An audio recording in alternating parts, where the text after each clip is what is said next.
Hi everyone, আসসালামু আলাইকুম। আজকে আমি আপনাদেরকে তৈরি করে দেখাবো ভ্যানিলা স্পঞ্জ 2 পাউন্ড এবং 2 টায়ার বার্থডে কেকের রেসিপি। এখানে ক্রিম সহ কেক ডেকোরেশন পুরোটা রেসিপি আপনাদেরকে দেখাবো। আশা করি আজকের রেসিপিটি আপনাদের কাছে ভালো লাগবে। তাহলে চলুন রেসিপিটি দেখে নেওয়া যাক। আজকে আমি 2 পাউন্ড কেক বানাবো। তার জন্য এখানে নিয়ে নিচ্ছি রুমের স্বাভাবিক তাপমাত্রায় থাকা 4টা ডিম। যদি ডিমটা ফ্রিজে থাকে তাহলে ডিমটাকে 30 মিনিট আগে বের করে নেবেন। তো এখানে আমি 4টা ডিমই অ্যাড করেছিলাম, একটা ডিমের কুসুম উঠিয়ে নিয়েছি, সেই জন্য এখানে 3টা ডিম দেখা যাচ্ছে। এখন আমি একটা ইলেকট্রিক বিটারের সাহায্যে লো স্পিডে বিট করে নেব 5 মিনিটের মতন। যদি আপনাদের হাতের কাছে ইলেকট্রিক বিটার না থাকে সেই ক্ষেত্রে এখানে আপনারা হ্যান্ড উইক্স ব্যবহার করতে পারবেন, কিন্তু ডিমের ফোম হতে অনেক বেশি সময় লাগবে। আর ইলেকট্রিক বিটার ব্যবহার করলে ডিমের ফোমটা খুব তাড়াতাড়ি হয়ে যাবে। তো প্রথমে আমি লো স্পিডে বিট করে নিলাম টোটাল 5 মিনিট। 5 মিনিট বিট করার পর দেখতে পাচ্ছেন একটু ফেনা ফেনা হয়ে গিয়েছে। এখন এখানে অ্যাড করে দিচ্ছি 1 কাপ চিনি। 4টা ডিমের জন্য কিন্তু 1 কাপ চিনি যথেষ্ট। এখন চিনিটা দেওয়ার পর আমি প্রথমে বিট করে নিব 3 মিনিট লো স্পিডে, তারপরে বিট করে নিব 10 মিনিট হাই স্পিডে। আর খেয়াল রাখতে হবে চিনির যে একটা খসখসানো ব্যাপার আছে সেটা যেন খুব ভালো করে বিট হয়ে যায়। তো বিট করতে করতে একটা সময়ের পর দেখতে পারবেন এরকম একটা ফোমি টেক্সচার চলে আসছে, তখন বুঝে নিতে হবে ডিমের সাদা অংশটা একদম ফোম হয়ে গিয়েছে। এখন এখানে আমি ডিমের কুসুমগুলো অ্যাড করে দিয়েছি। ডিমের কুসুমটা দেওয়ার পর আমি অল্প একটু বিট করে নিচ্ছি। এখন এর মধ্যে অ্যাড করে দিচ্ছি রেগুলার রান্না করার তেল 2 টেবিল চামচ। ভ্যানিলা স্পঞ্জ কেকে তেলের প্রয়োজন পড়ে না, তারপর আমি এখানে তেলটা ব্যবহার করি। আরও অ্যাড করে দিচ্ছি হাফ টেবিল চামচের মতন ভ্যানিলা এসেন্স, যেহেতু এটা ভ্যানিলা কেক। এখন আবারও আমি বিট করে নিচ্ছি। তেল দেওয়ার পর কিন্তু 30 সেকেন্ডের উপরে বিট করতে পারবেন না, সেক্ষেত্রে কেকের ফোমটা নষ্ট হয়ে যেতে পারে। এখন এর মধ্যে শুকনো উপকরণগুলো অ্যাড করে দিব, সেই জন্য একটা চালনির মধ্যে আমি নিয়ে নিচ্ছি 1 কাপ ময়দা, আরও অ্যাড করে দিচ্ছি 1 টেবিল চামচ বেকিং পাউডার, আরও অ্যাড করে দিচ্ছি 1 চিমটির মতন বেকিং সোডা। আমি ময়দাটা একসাথে মিশাবো না, অল্প অল্প করে মিশাবো। প্রথমে হাফ ময়দাটা আমি চেলে দিয়েছি। এখন হ্যান্ড উইস্কের সাহায্যে আস্তে আস্তে মিশিয়ে নেব।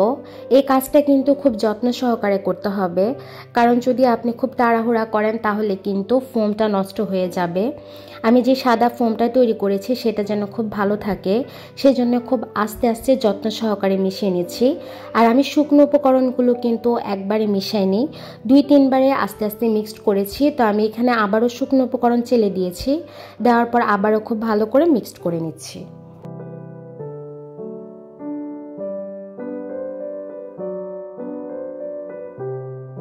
যেহেতু আজকে আমি 2 টায়ার কেক বানাবো তার জন্য আমার 2টা মোল্ড লাগবে। একটা মোল্ড আমি নিয়েছি 5 ইঞ্চি সাইজের, আর আরেকটা মোল্ড নিয়েছি 7 ইঞ্চি সাইজ মোল্ডের। তো আমি একটা ব্যাটার থেকে কিন্তু আমি 2টা কেক বানাবো, তার জন্য এখানে অল্প পরিমাণে ব্যাটার দিয়েছি। আর বাকি ব্যাটারটা আমি রেখে দিব 7 ইঞ্চি সাইজের মোল্ডটার মধ্যে দেওয়ার জন্যে। এখন হচ্ছে আমি একটু ট্যাপ ট্যাপ করে নিচ্ছি, ভিতরে কোনো এক্সট্রা বাবল থাকলে সেটা বেরিয়ে আসবে।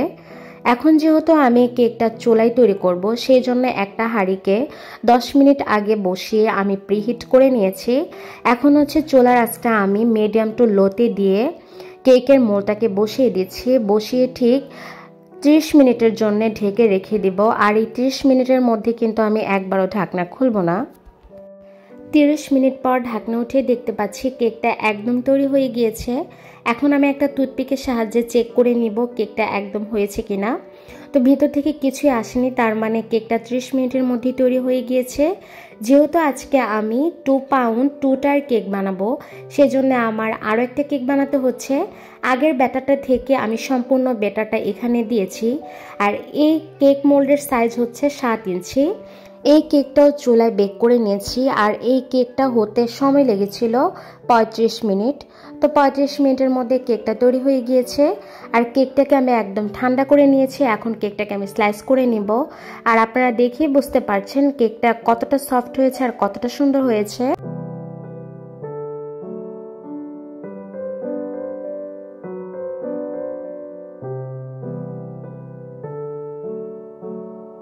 সবগুলা কেকে একে একে স্লাইস করে নিয়েছি। ছোট যে কেকটাও তৈরি করেছিলাম সেটাও আমি স্লাইস করে নিয়েছি। এখন আমি তৈরি করে নিব হুইপ ক্রিম। তার জন্য এখানে নিয়েছি বিবো হুইপ ক্রিম, আর আমি এখানে বিবো হুইপ ক্রিম র্যাকটা ব্যবহার করেছি। টোটাল 3 কাপ বিবো হুইপ ক্রিম নিয়েছি। প্রথমে আমি লো স্পিডে বিট করে নিচ্ছি 5 মিনিটের মতন। আমার হুইপ ক্রিমটা খুবই ভালো ছিল। যদি আপনাদের হুইপ ক্রিমটা ভালো হয় সেক্ষেত্রে কম বেশি লাগতে পারে, যদি হুইপ ক্রিম ভালো না হয় তাহলে আপনার বেশি সময় লাগতে পারে। তো হালকা পাতলা যখন একটু ফোম হয়ে আসছে তখন এর মধ্যে আমি অ্যাড করে দিচ্ছি 1 cup icing sugar. 1 cup icing sugar দেওয়ার পর আবারও খুব ভালো করে বিট করে নিয়েছি। তারপর মনে হচ্ছে মিষ্টির পরিমাণটা কম, তারপরে এখানে আমি আরও অ্যাড করে দিচ্ছি 1 কাপ আইসিং সুগার। তো এখানে টোটাল আমি 2 কাপ আইসিং সুগার ব্যবহার করার পর মিষ্টিটা একদম ব্যালেন্সে চলে আসছে। তারপর এখানে আমি অ্যাড করে দিচ্ছি 3 কাপ গুঁড়া দুধ। গুঁড়া দুধটা দিয়ে কিন্তু আবার খুব ভালো করে বিট করে নিচ্ছি। আর আপনাদেরকে আরেকটা কথা বলে দিই, যদি আপনারা কেকের ফোম ভালো না হয় সেক্ষেত্রে আপনারা গুঁড়া দুধটা বেশি পরিমাণে ব্যবহার করবেন, তাহলে কিন্তু কেকের ক্রিমটা খেতেও খুব ভালো হয়। আর যদি আপনি কেকে কোনো ফ্লাওয়ার করেন সেটাও খুব সুন্দর হয়।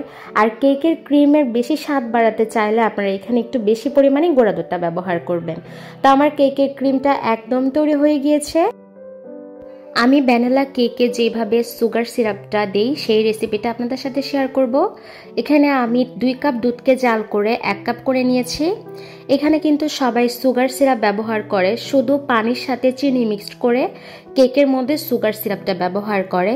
কিন্তু আমার কাছে মনে হয় ভ্যানিলা স্পঞ্জ কেকে আমি যে সুগার সিরাপটা ব্যবহার করি এটা ব্যবহার করলে কেকের স্বাদটা দ্বিগুণ বেড়ে যায়। তো এখানে হচ্ছে আমি দুধটা খুব ভালো করে জাল করে নিয়েছি। এখন এর মধ্যে অ্যাড করে দিচ্ছি 3 টেবিল চামচ গুঁড়া দুধ, আরও অ্যাড করে দিচ্ছি 3 টেবিল চামচ আইসিং সুগার। তো আইসিং সুগার আর গুঁড়া দুধ দেওয়ার পরে কিন্তু খুব ভালো করে দুধটার সাথে আমি মিক্সড করে নিচ্ছি। তো পুরোটা খুব ভালো করে মিক্সড হয়ে গিয়েছে। এটা আমি পরবর্তীতে কেকের মধ্যে ব্যবহার করব। 8 ইঞ্চি সাইজের একটা বোর্ডের মধ্যে আমি প্রথমে হুইপ ক্রিমটা দিয়ে দিচ্ছি। এখন হচ্ছে এখানে একটা কেকের স্লাইস দিয়ে দিলাম। তো কেকের স্লাইসটা দেওয়ার পর এখন উপর থেকে সিরাপটা দিয়ে দিচ্ছি। আর এই পর্যায়ে কিন্তু সিরাপটা খুব ভালো করে দিয়ে দিতে হবে। তো পুরাটা সিরাপ দিয়ে দেওয়ার পর এখন হচ্ছে আমি কেকের যে হুইপ ক্রিমটা ছিল এটা একটা পাইপিং ব্যাগে ঢুকিয়ে নিয়েছি। তো পুরাটা হুইপ ক্রিম দিয়ে দেওয়ার পর এখন একটা ব্রেড নাইফের সাহায্যে খুব ভালো করে সমান করে নিয়েছি। এখন এখানে আমি আরও একটা কেকের স্লাইস দিয়ে দিচ্ছি, তারপর উপর থেকে আবার সেই সিরাপটা দিয়ে দিচ্ছি।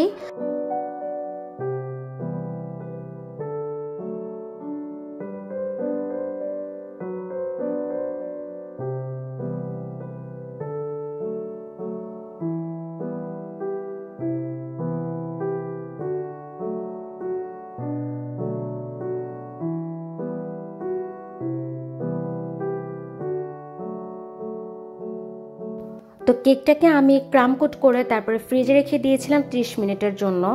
এখন আমি আবারও কেকটার মধ্যে একদম ভালো করে ক্রিম ছড়িয়ে দিচ্ছি। এখন কিন্তু আমি আসল ফিনিশিংটা দিয়ে দিব। তো কেক অবশ্যই ক্রাম কোট করে ফ্রিজে রাখবেন, তাহলে কিন্তু পরবর্তীতে ফিনিশিং দেওয়ার সময় এত একটা ঝামেলা হবে না। আর না হলে ক্রাম কোট করে যদি আপনারা ফ্রিজে না রাখেন তাহলে কিন্তু পরবর্তীতে ফিনিশিং দেওয়ার সময় বারবার দেখবেন কেক থেকে যে গুঁড়ি গুঁড়ি থাকে সেটা বের হয়ে আসছে। তা আমি দুটোটা কেকই ফিনিশিং দিয়ে নিয়েছি। আমি এই কেকটা যেভাবে ফিনিশিং দিয়েছি ওই কেকটাতেও আমি সিরাপ ব্যবহার করেছি, তারপর হচ্ছে ক্রিম ব্যবহার করেছি। তো দুটোটা কেকে আমি তৈরি করে নিয়েছি। যেহেতু আমি 2 টায়ার কেক বানাবো সেই জন্যে 2টা কেককে একদম ফিনিশিং দিয়ে নিয়ে এসেছি। আর দুটোটা কেক আমি ফ্রিজে রেখে 30 মিনিটের মতন একদম ক্রিমটাকে সেট করে নিয়েছি। যেহেতু এটা একটা 2 টায়ার কেক সেজন্য এখন আমি একটা কেকের ওপর আরেকটা কেক একটা ব্রেড নাইফের সাহায্যে খুব ভালো করে বসিয়ে দিচ্ছি।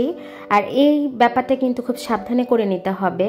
তা আমি হচ্ছে কেকটাকে খুব সাবধানে আস্তে আস্তে বসিয়ে দিয়েছি। তো এখন হচ্ছে আমি কেকটাকে একদম ডেকোরেশন করে নিব। তার জন্য আমি এখানে একটু ডিজাইন করে নিয়েছি অফ ক্যামেরাতে। এখন হচ্ছে এখানে আমি স্নিগ্ধ সুন্দর একটা ডল বসিয়ে দিলাম, তারপরে এখানে অ্যাড করে দিচ্ছি সুগার বল। আর এখানে হচ্ছে আমি সুগার বল একটা দিয়েছি গোল্ডেন, তারপর হচ্ছে আরেকটা দিয়েছি হোয়াইট কালার। এভাবে করেই কিন্তু আমি পুরোটা সুগার বল লাগিয়ে নিয়েছি। আর এই কাজটা করতে আমার অনেক সময় লেগেছে, সেই জন্য এখানে আমি ফুল ভিডিওটা দিয়ে নিই, তাহলে ভিডিওটা বড় হয়ে যাবে। তো তো কেকটা আমার কাছে একটু সাদামাটা লাগছিল, যেহেতু এখানে আমি সব কিছু পিঙ্ক কালার ব্যবহার করব, সেই জন্য কেকের নিচে অফ ক্যামেরাতে আমি এখানে একটু স্কাই ব্লু কালার অ্যাড করে দিয়েছি। অ্যাড করে দেওয়ার পর কিন্তু আমি পুরাটা 3টা লেয়ারের সুগার বলগুলো অ্যাড করেছি। আর এখন এখানে আমি নন এডিবল কিছু বাটারফ্লাই অ্যাড করে দিচ্ছি, আর হ্যাপি বার্থডে একটা টপার বসিয়েছি, যেহেতু এটা বার্থডে কেক। তো এখানে সবগুলা স্প্রিঙ্কেল সাজিয়ে দেওয়ার পর এখানে আমি আরও কিছু অ্যাড করেছি, নন এডিবল ডল, তারপর নন এডিবল বাটারফ্লাই, এগুলো কিন্তু নন এডিবল। তো হচ্ছে পুরাটা কেক সুন্দর করে ডেকোরেশন করে নিয়েছি। আর আমার কাছে এই কেকের পার্টের মধ্যে সবথেকে বেশি ভালো লেগেছিল এই পুতুলটা খুবই স্নিগ্ধ ছিল, দেখতেও খুব ভালো লাগছিল। তো পুরাটা কেক আমি ডেকোরেশন করে নিয়েছি। আর কেকটা দেখতে কিন্তু মাশাআল্লাহ সামনে থেকে অনেক বেশি সুন্দর ছিল। আসলে জানি না ফোনে কতটুকু বোঝা যাচ্ছে, কিন্তু সামনে কেকটা অনেক বেশি সুন্দর ছিল। আর খেতে তো আলহামদুলিল্লাহ অনেক বেশি ভালো হয়েছিল। তো আশা করি আজকে 2 পাউন্ড 2 টায়ার বার্থডে কেকটি আপনাদের কাছে ভালো লেগেছে। আমার এই রেসিপিটি ভালো লেগে থাকলে অবশ্যই আমার পেজের পাশে থাকবেন। সবাই ভালো থাকবেন, সুস্থ থাকবেন। আল্লাহ হাফেজ।